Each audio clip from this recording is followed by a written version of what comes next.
Hello, my name is Andy and I am the Village Idiot. I'm armed with a car and a GoPro and an unhealthy amount of time on my hands. I'm using that time to attempt to visit every civil parish in England. You're watching the East Riding of Yorkshire series. Together with the unparished city of Hull, it forms the county of the same name. There's 172 parishes here. Which one are we in today? Welcome back to the East Riding of Yorkshire, folks. Despite the fact it's March, I've got the coat on and the hood's up because it's blooming cold this morning. Mind you, I am on the East Yorkshire Wolds, where I suppose it is a bit more sort of exposed to the elements. Speaking of the Wolds, look at this very nice view I've got out here. This is from a street called High Beelds, which is where I've opted to park the car in this one. This is quite a small village, but there are a few bits and bobs around this village which we will need to catch. Welcome to Yapham.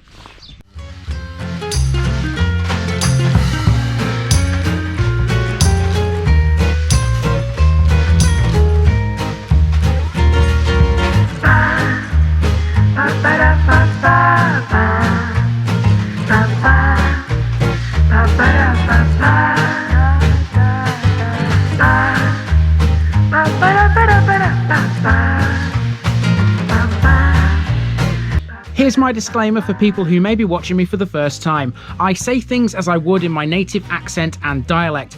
As a result, I may not pronounce things in the same way as the locals do. Remember, I'm a visitor. It's impossible to know everything. Leave me a comment, spin me a like and bash that subscribe button. Let's get to today's parish video. Welcome back to the East Yorkshire Wolds, folks, and to the village of Yapham, which is situated about 2 miles northeast of Pocklington. The parish includes the hamlet of Meltonby to the north. Originally known as Iapun or Lapun, the first reference to the village can be found in the Domesday Book. Later known as Yapome, it's not known when the current spelling of the name was adopted. Yapham has always been agricultural. There are several farms around the village and a few still remain today. There was also a mill which stopped working in 1909 thanks to an act of God. There's a small church here which you need to be quite short to get into, and there's a former village school which has been turned into a village hall. The allotments will please the fans here as well because they've got an interesting little tale to tell, and the cricket club is one of only a handful in the entire country that did something unusual in the 1940s. The village was also once served by a railway station. Named Yapham Gate, it was on the York to Beverley line. It was short-lived though, closing in 1865 after only opening in 1847. And we can't leave out Meltonby, so there's a short drive through the hamlet as well. It's all surrounded by the peacefulness of the East Yorkshire Wolds, and pretty much wherever you look, you're going to get a really good view. In short, there's a bit to see in Yapham, so let's go and see it.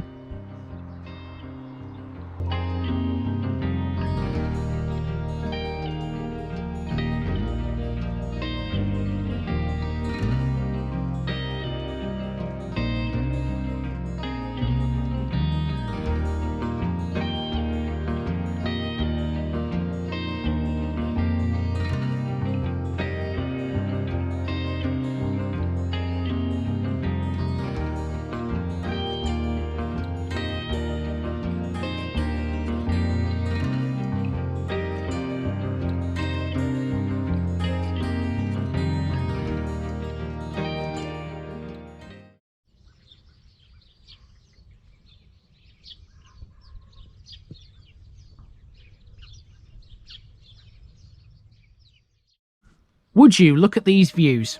The East Yorkshire Wolds were looking great here despite the fact it was perishingly cold.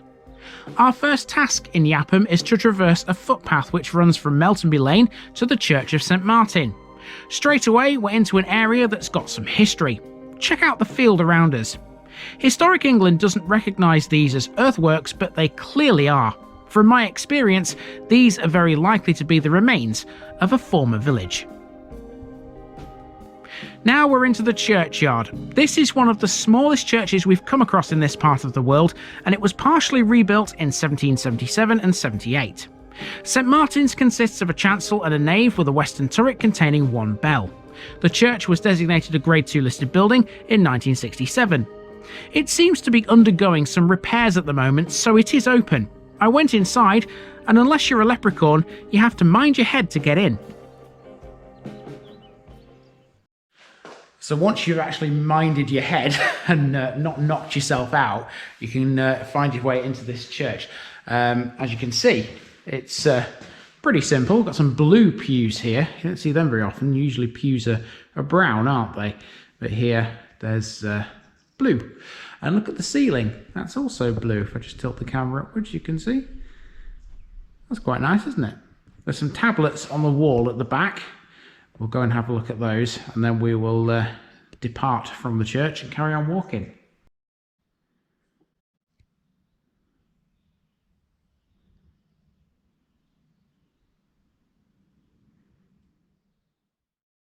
To go with the tablets inside the church, there's some interesting grave markers outside in the churchyard. Let's leave the church behind now and head for the road again. Between the two is the village hall. This is the former village school and was built in 1875 to accommodate up to 45 children. It served both the village of Yapham and the surrounding area. It would close in 1972 and the children would transfer to St Martin's School in nearby Fangfoss. Yapham has had a school since at least 1773. It also used to have a Wesleyan chapel, which was converted into a private house in the 1980s. Speaking of houses, apart from the centre of the village, which we're coming to shortly, the rest of Yapham is either residential or agricultural in nature. There are no shops, nor is there a post office.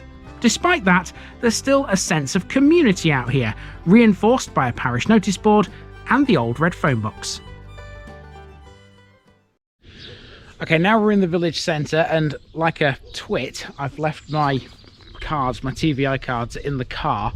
I was going to put one on this parish notice board here. I will make sure I put one on it before I leave, but obviously I can't right now because I haven't got them on me. So also next to this, you've got the phone box, which is the book exchange. We'll just have a peek in there as well.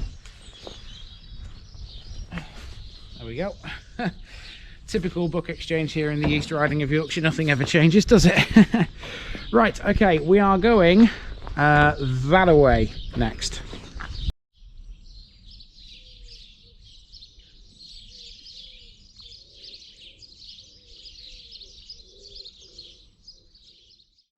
We're now following a footpath that will take us back to Highfields.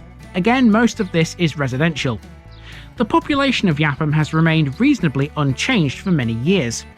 The East Riding in general saw an increase in population in the 1800s, some parishes by as much as 50 to 100%. Yapham was no exception. The main reason for the increase was the prosperity of farming, relied upon more and more to feed a nationally growing population. In 1840, Yapham boasted many professions, including a blacksmith, a wheelwright, a tailor, and a shoemaker, as well as 15 farmers who employed some 60 workers.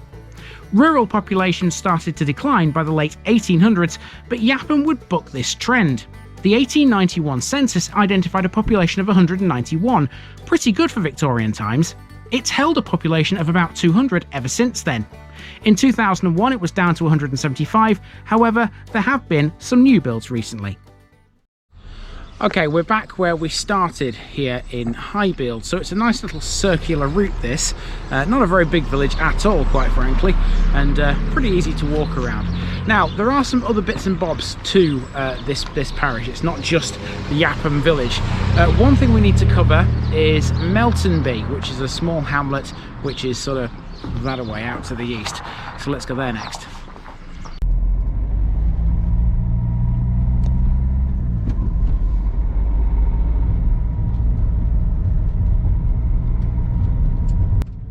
So this is Meltonby, which sits to the north of the village. It's a linear affair stretching due east for around a quarter of a mile from Meltonby Lane. Meltonby was recorded as Melterby in the Domesday Book, Meldoneby in the 1226 Yorkshire Feat of Fines, and Meltinby in the Yorkshire Deeds of 1350. It's widely believed that it was first settled by the Danes, given the by suffix. It used to be in the parish of Pocklington, but it was combined with Yapham at some point after 1823, giving us the current boundaries and, of course, Yapham cum Meltonby Parish Council. As we head back towards Yapham, we'll pass the local allotments. Now, I know what you're thinking, just another one to add to the collection for all the fans out there. However, Yapham's allotments are a little bit more interesting than that. They're sited on an old gravel pit field. In 2009, it was converted into allotments by the Gravel Pit Allotment Association. Let's have a look at them. And here we are at the allotments. Now I know generally speaking that when we find these on the channel, they're sort of a joke, aren't they? But when they've got a bit of history to them, they become a bit less of a joke and a bit more of an important landmark. You know, they've become a little bit more interesting, and certainly the case for these.